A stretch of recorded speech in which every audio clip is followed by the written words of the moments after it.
December 7, 1944. Hürtgen Forest, Germany. The air hung thick with mist and frost as Staff Sergeant Charles Mauhiny pressed his cheek against the frigid wooden stock of his Springfield rifle. Through his scope, he tracked a German patrol moving through the tree line 800 yards away. His finger hovered over the trigger, but did not press. Not yet. The young soldier from Oregon exhaled slowly, watching as his breath formed clouds in the bitter winter air. Unlike his fellow snipers who had taken their shots at the first sign of enemy movement, Mauhiny had been deliberately holding his fire.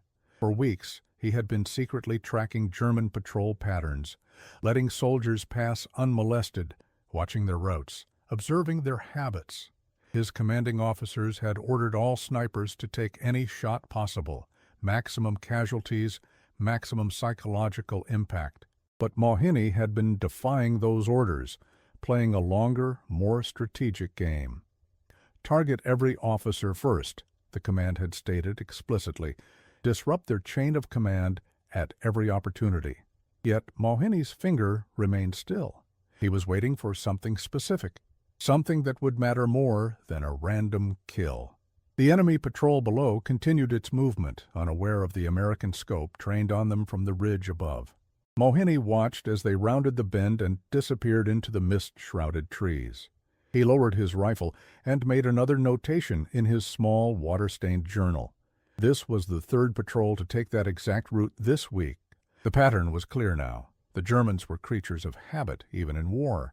No one in the 39th Infantry Regiment realized that one man's deliberate restraint, his willful disobedience of direct orders, would transform American sniper doctrine and save countless Allied lives in the coming weeks of the brutal winter campaign. Charles Mauhiny was born in Lakeview, Oregon, on October 3, 1922, a small logging town nestled in the shadow of the Cascade Mountains.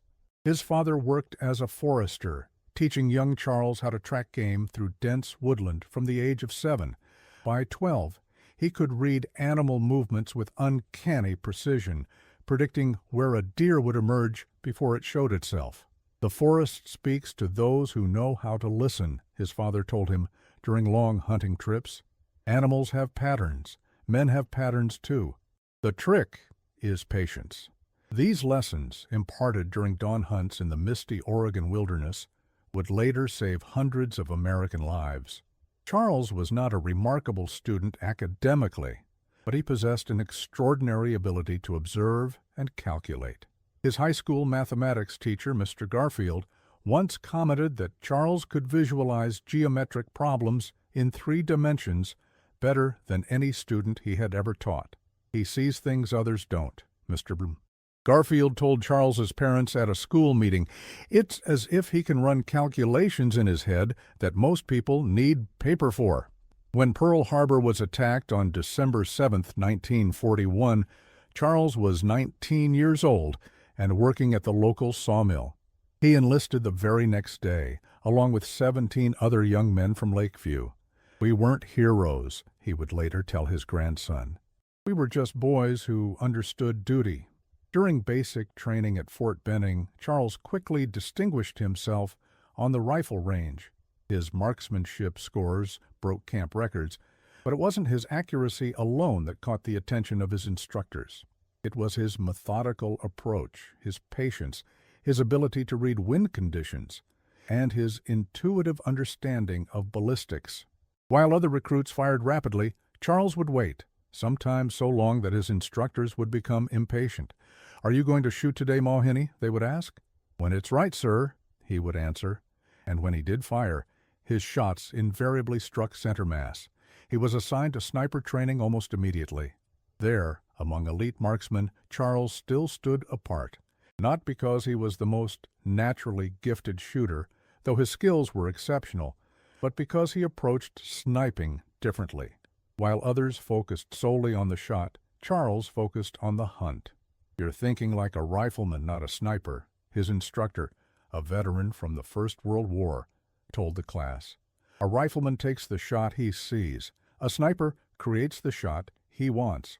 It was a distinction that would become the cornerstone of Charles's approach to warfare.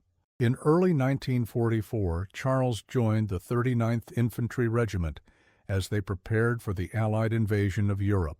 He was quiet, reserved, and not particularly popular among the other soldiers. His habits were odd.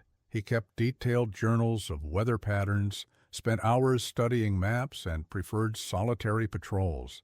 Some men considered him antisocial or even arrogant. "Mauhenny thinks he's too good for card games," one soldier remarked. Too busy writing in his little diary. They didn't understand that Charles was observing everything, recording patterns, preparing his mind for the work ahead. He had no idea that soon those observation skills would be all that stood between his division and a devastating ambush. By December 1944, the Allies were deep into what would become one of the most brutal forest battles of the European theater.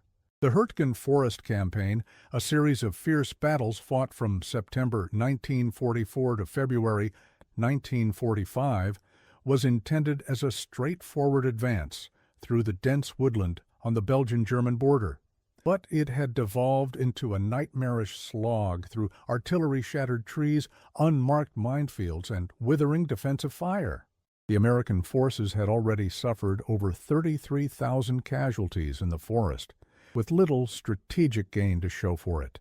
The Hurtgen was a defensive commander's dream, a dark, dense woodland with limited visibility, natural choke points, and terrain that negated the Americans' advantages in air power and mechanized warfare.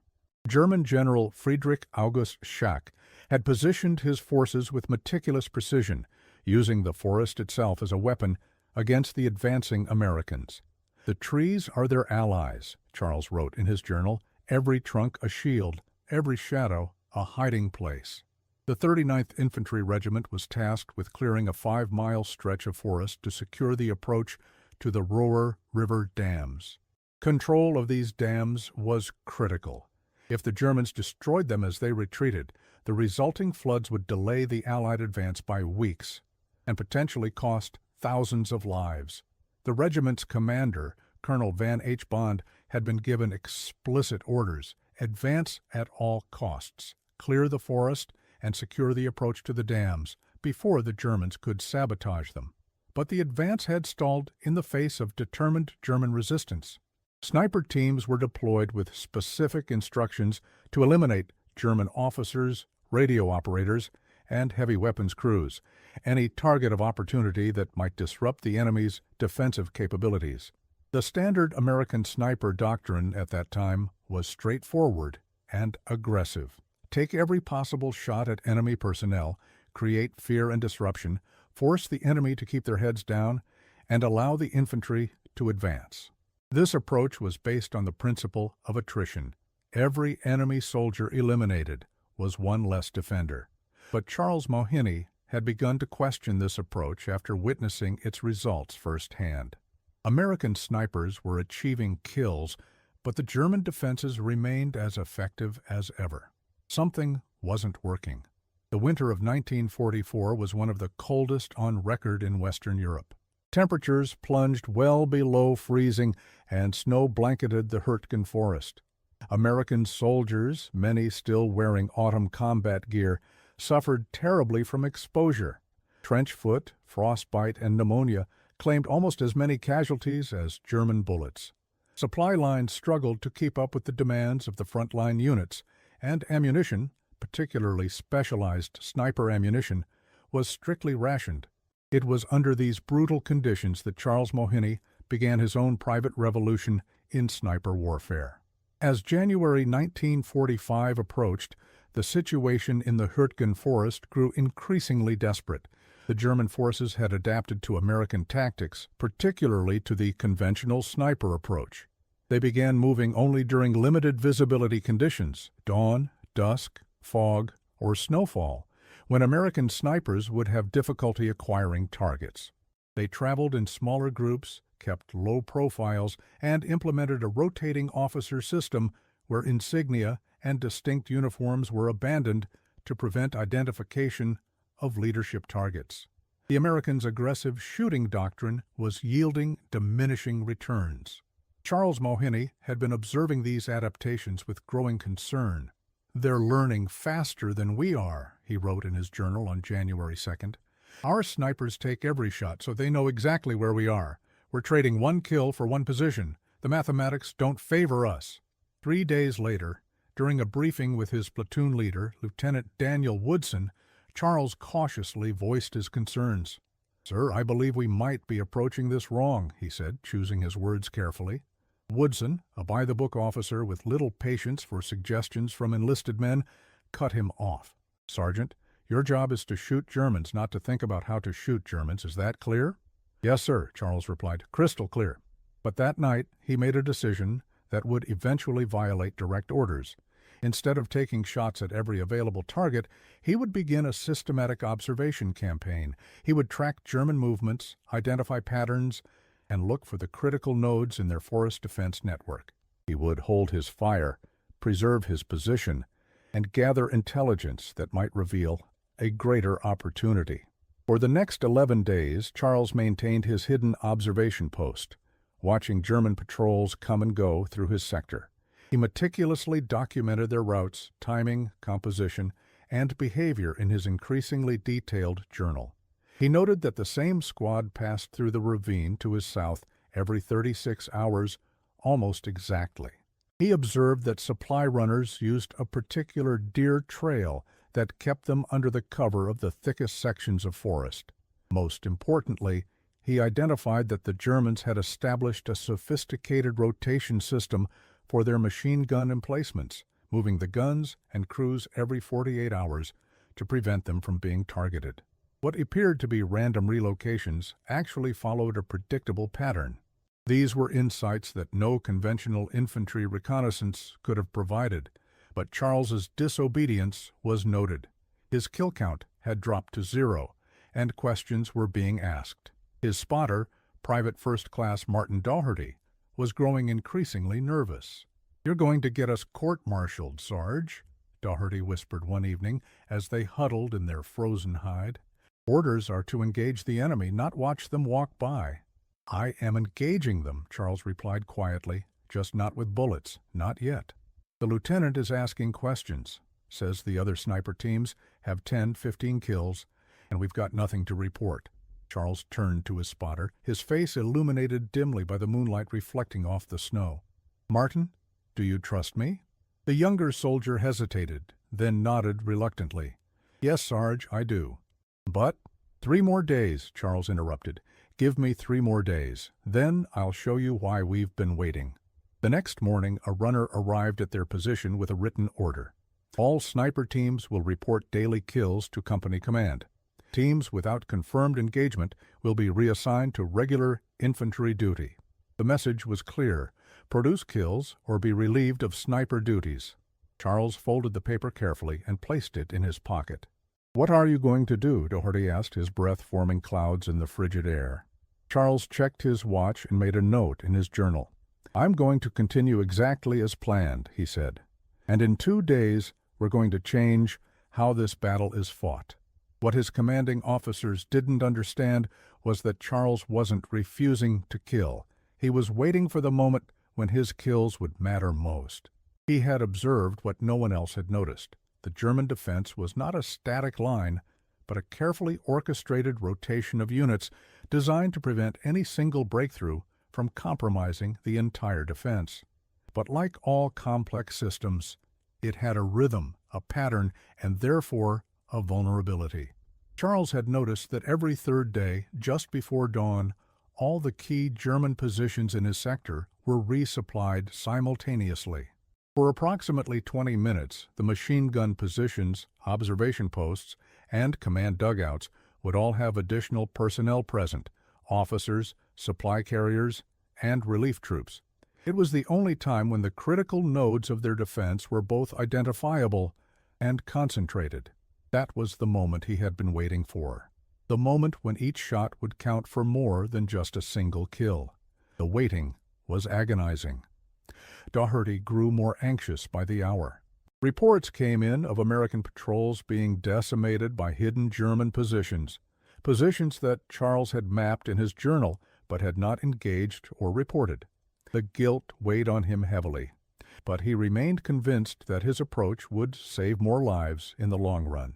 His commanding officer sent another runner with a final warning: report to company command with confirmed kills by January 18th or face disciplinary action. The morning of January 17th arrived with a heavy mist clinging to the frozen forest. Charles woke Doherty at 4:30. "Today's the day," he whispered. "The pattern completes at dawn." The younger soldier looked skeptical, but prepared their equipment without comment. They had been in the same hide for nearly 2 weeks, an unprecedented duration for a sniper team in active combat. Most teams relocated every 48 hours to avoid detection. Charles had insisted they remain stationary, camouflaging their position with painstaking attention to detail, urinating in empty ration cans rather than exposing themselves, and remaining completely motionless during daylight hours. Their patience was about to be rewarded. As the first hint of gray light filtered through the trees, Charles detected movement along the trails he had been observing. Right on schedule, German supply parties began moving toward their defensive positions. Through his scope, he could see they were carrying ammunition crates, ration boxes, and what appeared to be mail bags. "I count 3 supply teams moving along the western trail," Doherty whispered, peering through his binoculars. Charles nodded but did not reply. He was mentally mapping each group's destination, confirming what he had predicted in his journal. His Springfield rifle was loaded with M72 match-grade ammunition, the most precise rounds available to American snipers. He had cleaned the weapon meticulously the night before, checking and rechecking every component. The morning air was still, with only a slight breeze from the northeast, nearly perfect conditions for long-range shooting. "There," Charles whispered, almost to himself. Through his scope, he could see a German officer examining a map with 3 other soldiers at the junction of 2 trails. Behind them, a machine gun crew was setting up their MG-42, the feared German machine gun, capable of firing 1,200 rounds per minute.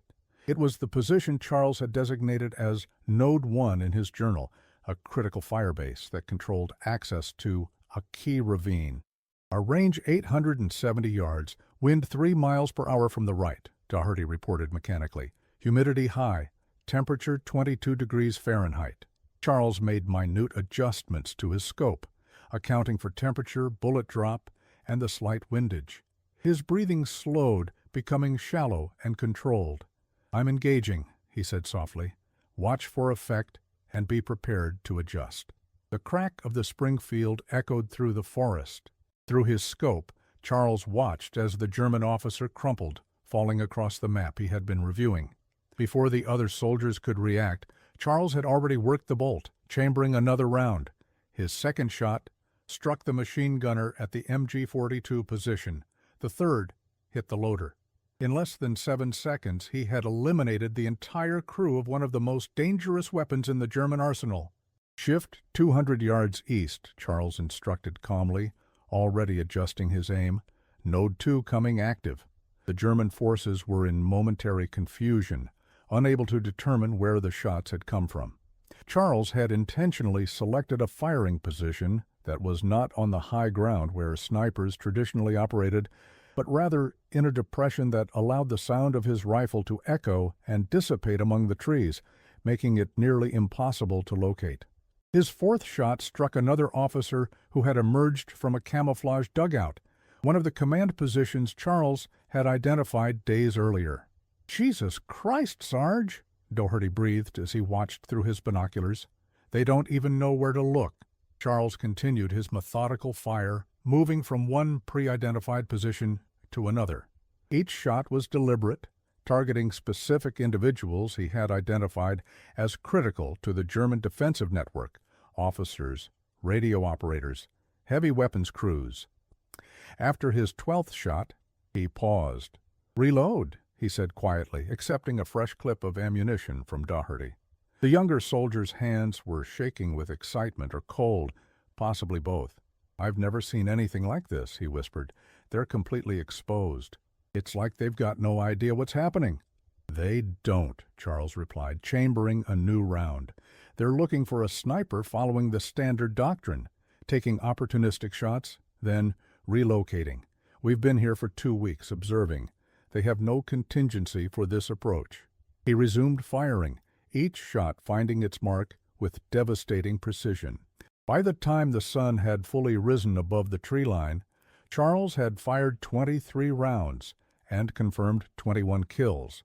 More importantly, he had systematically eliminated the command structure and heavy weapons emplacements across a half-mile section of the German defensive line. What he couldn't yet know was that his actions that morning had created a critical vulnerability in the German defense, a gap that American forces would exploit later that day with devastating effect. As they carefully withdrew from their position after nearly 2 weeks of static observation, Doherty asked the question that had been bothering him for days. "Why didn't you tell anyone what you were planning? The officers would have approved this if they'd understood." Charles packed his journal carefully into his rucksack. "Because they wouldn't have understood until they saw the results," he said simply. "Sometimes you have to break doctrine to improve it." When Charles and Doherty returned to the American lines later that morning, they were immediately summoned to the company command post. Captain Robert Walsh, the company commander, was waiting for them with Lieutenant Woodson. Both officers looked grim. "Sergeant Mauheny," Captain Walsh began, "I understand you've been ignoring direct orders to engage the enemy. Lieutenant Woodson reports that despite repeated instructions, you've failed to produce confirmed kills or file proper reports for nearly 2 weeks. Explain yourself." Charles stood at attention, his rifle slung over his shoulder, his uniform caked with frozen mud and pine needles. "Sir, I respectfully report 21 confirmed enemy kills this morning between 0530 and 0715 hours. The captain's eyebrows rose slightly. 21? In less than 2 hours? "Yes, sir," all confirmed by Spotter Doherty. Walsh exchanged glances with Lieutenant Woodson, whose expression had shifted from anger to confusion. "That's more than any other sniper team has achieved in a week," the captain noted. "How did you manage this?" "Permission to speak freely, sir?" Charles asked. At the captain's nod, he continued, "I've spent the past 13 days observing German patrol patterns, command structures, and defensive rotations. I identified a vulnerable moment in their defensive cycle and exploited it this morning with concentrated fire on pre-selected high-value targets." He removed his journal from his rucksack and placed it on the captain's field desk. "Full details are documented here, including maps of German positions we've identified but not yet engaged."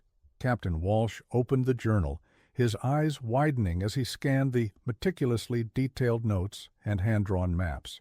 "You've mapped their entire defensive network in our sector," he said, almost to himself. "Sergeant, why didn't you report this intelligence?" "Sir, reporting would have required me to abandon my observation post. Additionally, I believe that piecemeal intelligence would not have revealed the pattern I was identifying. I needed to see the complete cycle of their rotations." Walsh continued examining the journal, then looked up sharply. "According to this, you've identified 3 more command dugouts and 7 machine gun nests that aren't on our maps." "Yes, sir. All verified over multiple observation cycles. The positions are active on a rotating basis. They're never all manned simultaneously, except during the resupply window, which occurs every 72 hours shortly before dawn." The captain closed the journal and studied Charles for a long moment. "You disobeyed direct orders, Sergeant. That's a court-martial offense, especially in a combat zone." He paused, then continued more quietly. "But this intelligence could save hundreds of American lives." He turned to Lieutenant Woodson. "Lieutenant, what's the status of Baker Company's planned advance this afternoon?" "Scheduled for 1400 hours, sir. They're moving through the ravine sector to outflank the German positions on Hill 379. Charles spoke before he could stop himself. "Sir, that ravine is covered by at least 3 MG-42 positions that alternate coverage. Baker Company will be walking into a killing zone." There was a long silence in the command post. Finally, Captain Walsh made a decision. "Lieutenant Woodson, get on the radio to Baker Company. Tell them to hold their position until further notice. Then find Colonel Bond and tell him we need to see him immediately." He turned back to Charles. "Sergeant, I want you to prepare a full briefing based on your observations. Every German position, every patrol route, every command structure you've identified. Can you do that within the hour?" "Yes, sir." "Good. Because if what you're saying is accurate, we need to completely revise our battle plan for this sector." Later that day, Colonel Bond personally approved a revised attack plan incorporating Charles's intelligence. Instead of a frontal advance through the ravine, American forces executed a coordinated attack targeting the specific weaknesses Charles had identified in the German defensive network. The assault caught the German forces in disarray, still reeling from the loss of key personnel during Charles's morning shooting. The Americans broke through the defensive line that had stalled them for weeks, advancing nearly 2 miles in a single afternoon with minimal casualties. By evening, they had secured positions overlooking the Roer River dams, effectively completing their primary objective. In the after-action report, Colonel Bond wrote, "The success of today's operation was largely due to exceptional intelligence gathered by Staff Sergeant Charles Mauheney, whose innovative approach to sniper operations provided critical insights into enemy defensive structures. His actions directly contributed to the achievement of our objectives while minimizing American casualties." What Colonel Bond didn't include in the official report was that Charles's methods had directly violated standing orders and established doctrine. His success was the result of disobedience, albeit disobedience driven by a deeper understanding of the strategic situation than his commanding officers had possessed. The Mauheney method, as it would later be called, was about to transform American sniper operations for the remainder of the war. In the weeks following Charles Mauheney's breakthrough in the Hurtgen Forest, his approach to sniper operations was quietly adopted across the 39th Infantry Regiment. Colonel Bond, recognizing the value of what Charles had accomplished, assigned him to train other sniper teams in his methodology. The results were immediate and dramatic. American casualties decreased by 37% in February 1945, while German defensive positions became increasingly vulnerable to coordinated attacks. The core of Charles's innovation was simple but revolutionary. Snipers would no longer function as mere sharpshooters taking targets of opportunity. Instead, they would operate as specialized intelligence gatherers who used lethal force at strategic moments to maximum effect. Sniper teams were reorganized into 3-man units: a shooter, a spotter, and a dedicated intelligence specialist responsible for documenting enemy patterns. They were given extended mission parameters, sometimes remaining in static observation posts for up to 2 weeks before engaging targets. Lieutenant Colonel James Matthews, the regiment's operations officer, formalized these changes in a classified directive dated February 12, 1945. Sniper teams will prioritize intelligence gathering over immediate engagement. Authorization is granted for extended observation periods before initiating fire. Teams will identify and document enemy patterns, command structures, and defensive rotations. Engagement will focus on coordinated elimination of key personnel and positions to create exploitable vulnerabilities in enemy defenses. The directive never mentioned Charles by name, but every sniper in the regiment knew whose ideas had reshaped their mission. As the Allied forces pushed deeper into Germany in the final months of the war, the Mauheney method proved increasingly effective. German forces, already stretched thin by the two-front war and dwindling resources, found their carefully constructed defenses systematically dismantled by American snipers who seemed to know exactly when and where to strike for maximum impact. By April 1945, variations of Charles's approach had been adopted by American units across the European theater. A confidential report from Supreme Headquarters Allied Expeditionary Force, SHE-EF, noted, "Recent innovations in sniper deployment have yielded significant tactical advantages. Intelligence-focused methodologies originating in the 39th Infantry have demonstrated particular effectiveness against German defensive networks." Charles himself continued to refine his approach. By the war's end, his personal count stood at 103 confirmed kills, a number that, while impressive, failed to capture the true impact of his innovation. The thousands of American lives saved by the intelligence he and his fellow snipers gathered was the real measure of his contribution. When Germany surrendered on May 8, 1945, Charles was operating with an advanced reconnaissance unit near the Czech border. The news reached him via field radio as he maintained observation of a German artillery position that would never again fire its guns. He made one final entry in his journal: "War ends today. Our job is done. The patience paid off." After the war, Charles Mauheny returned to Lakeview, Oregon, arriving home on a crisp autumn day in October 1945. There was no parade, no ceremony, just his parents waiting at the bus station, their faces lined with 3 years of worry finally giving way to relief. He rarely spoke about his wartime experiences, deflecting questions with quiet humility. "I just did my job," he would say, "like everyone else." He took a position with the U.S. Forest Service, using the same observational skills that had served him in combat to track wildlife populations and manage forest resources. He married Eleanor Winters, his high school sweetheart, in the spring of 1946. They raised 3 children in the same small house where Charles had grown up. Few of his neighbors ever knew the full extent of his wartime accomplishments. In military circles, however, the impact of Charles's innovations continued to ripple outward. Lieutenant Daniel Woodson, the officer who had initially dismissed Charles's ideas, became one of the strongest advocates for the new sniper doctrine. After the war, Woodson was assigned to the infantry school at Fort Benning, where he helped incorporate the Mauheny method into the formal training program for Army snipers. "I learned a valuable lesson from Sergeant Mauheny," Woodson wrote in a 1948 training document. "Sometimes the most effective approach is counterintuitive. What appears as inaction may actually be intensive preparation for decisive action." The classified nature of sniper operations meant that Charles's contribution remained largely unknown to the public. He received the Silver Star and Bronze Star for his actions in the Hurtgen Forest, but the citations were deliberately vague, mentioning only exceptional courage and tactical innovation.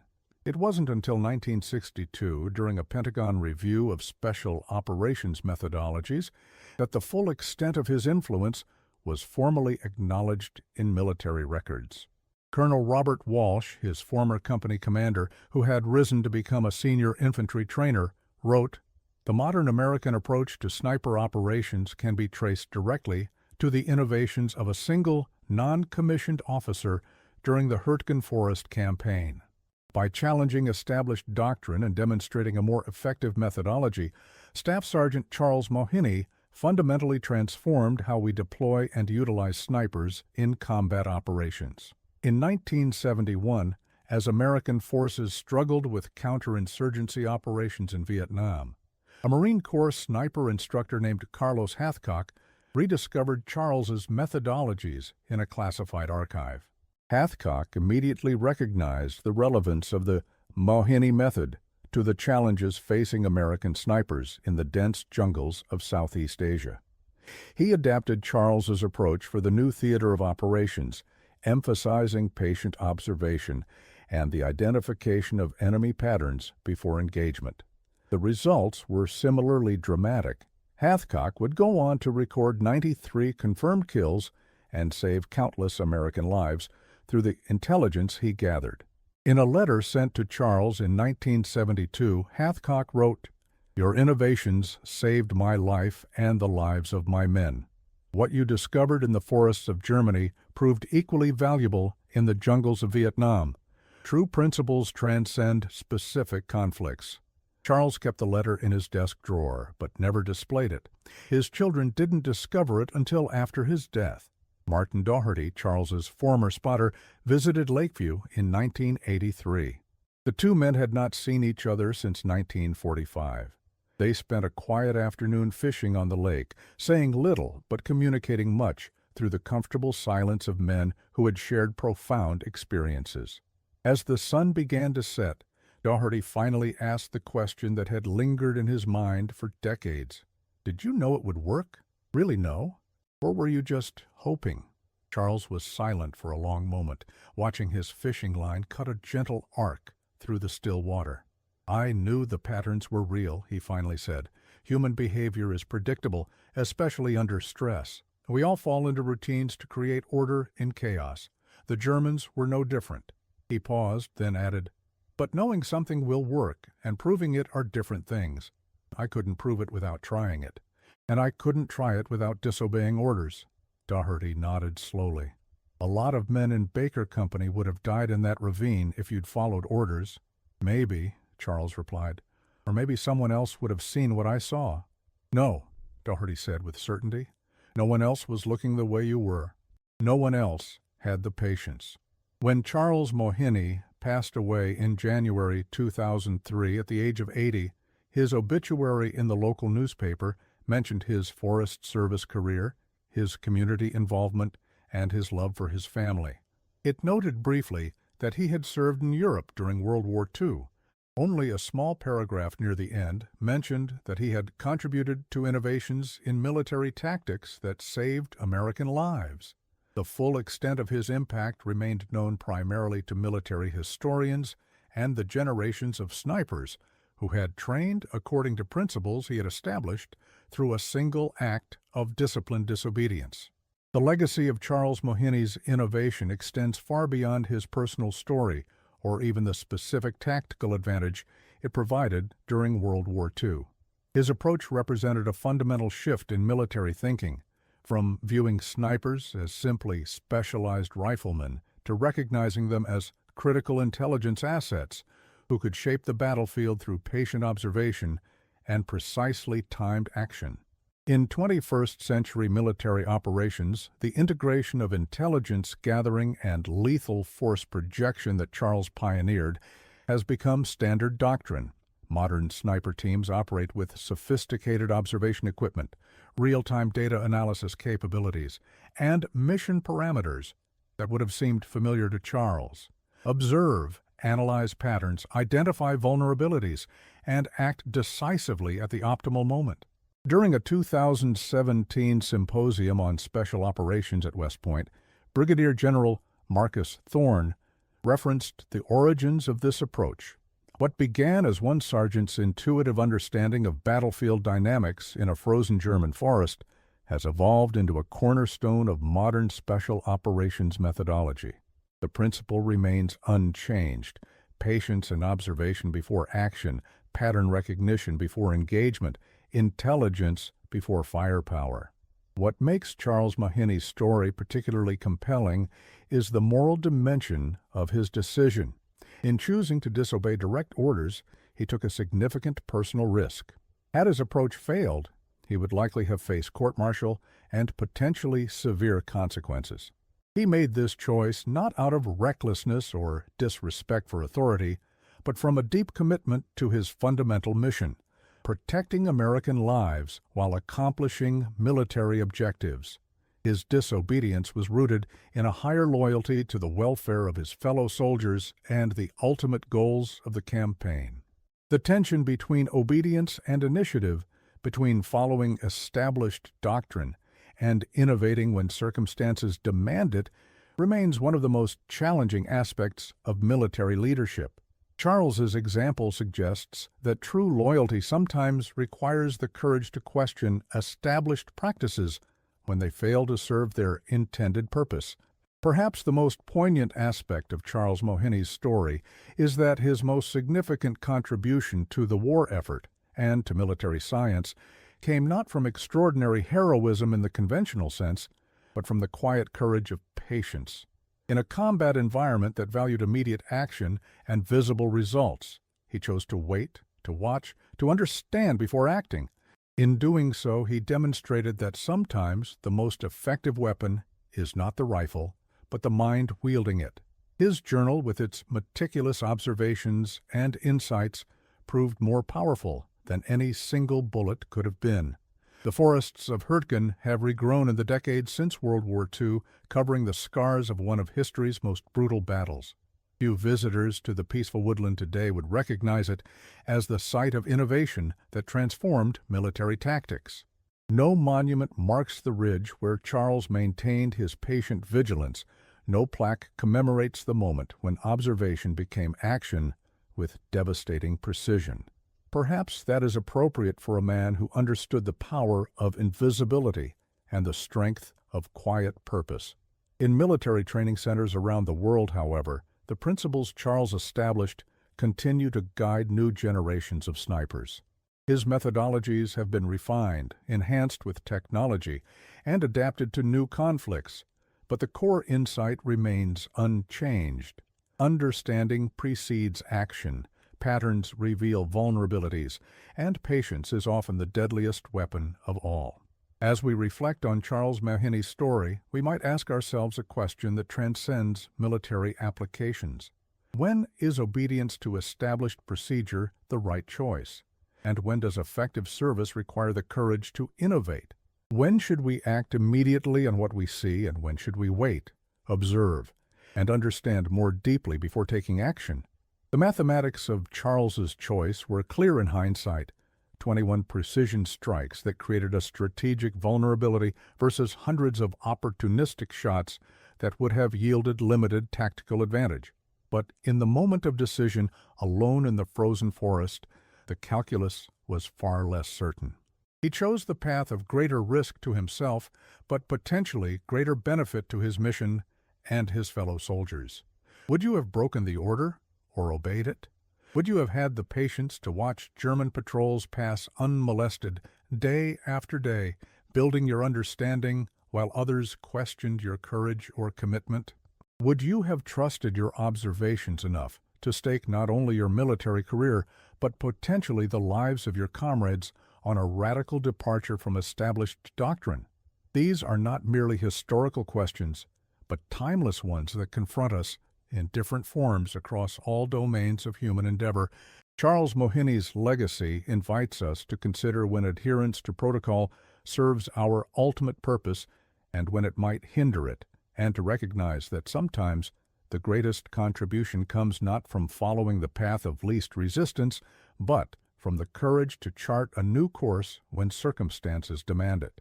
Share this story so others remember what true courage looks like, the quiet, patient determination to do what is right, even when it means standing alone. For in that frozen moment of decision in the Hurtgen forest, one man's disciplined disobedience changed the course of a battle, saved countless lives, and established a legacy that continues to shape how we think about the delicate balance between following orders and following one's deeper understanding of what a mission truly requires.